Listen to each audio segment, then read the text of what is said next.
at least one of those children to commit school shootings. What on earth was happening there, and could it have been exposed more quickly? Tucker Carlson tonight investigates.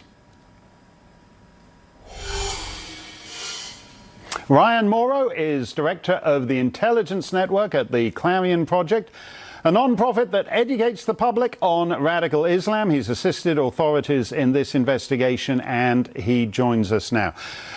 Ryan, if you watch certain other networks, you'll find it very hard to pick up on the Muslim angle to this. They're being rather coy about it, as is their wont. But the father of the principal guy here, for example, is a big-shot imam who was an unindicted co-conspirator in the original World Trade Center bombing a quarter century ago. So this has deep roots in the most extreme Islamic circles here in America. Right. So what's really scary about this is that when someone from Al-Qaeda or ISIS gets arrested, you know they're almost certainly a fringe player. They're not a famous imam. Siraj Wahhaj is different. As soon as I started studying radical Islam, he was one of the first people on my radar because he's really one of the leaders of the Muslim American community, I'm sorry to say.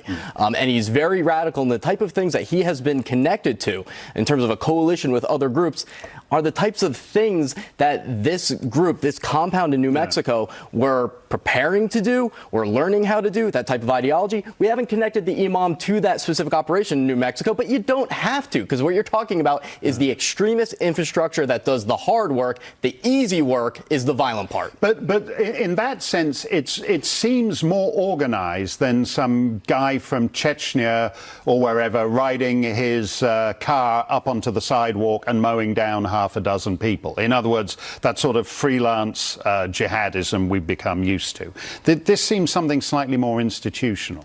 That's right. So there's really two ways that you create this type of problem if you're a radical. First, you say, how do I create the person that holds the weapon? That's harder. And you do that by pushing the ideology. Imam Siraj Wahhaj, for example, in 2001, spoke at an event that was literally called Jihad Camp for Young Muslims.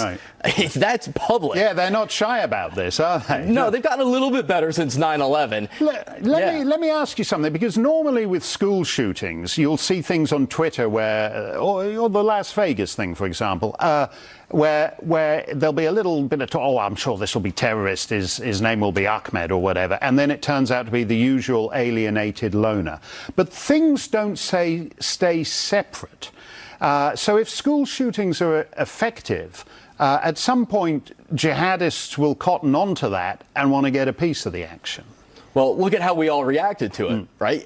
Even if you think it's a small number of casualties, it doesn't matter because it's a school shooting, and so they achieve the objective. And one of the ways that these groups operate above that ideological infrastructure in terms of operations is they set up security companies, and some of the information I have provided, I broke this story today, what I provide to the authorities does link people from that compound to a security company. That's how you get weapons. That's how you get law enforcement type training. That's how you do this type of thing. And that's fascinating, Ryan, because when you look at that compound with those piled up rubber tires, there's nothing to it, bunch of stuff sitting out in the desert, but it's got important connections when it comes to getting the stuff they need. Thanks very much, Ryan. Tucker is going to come back after the break.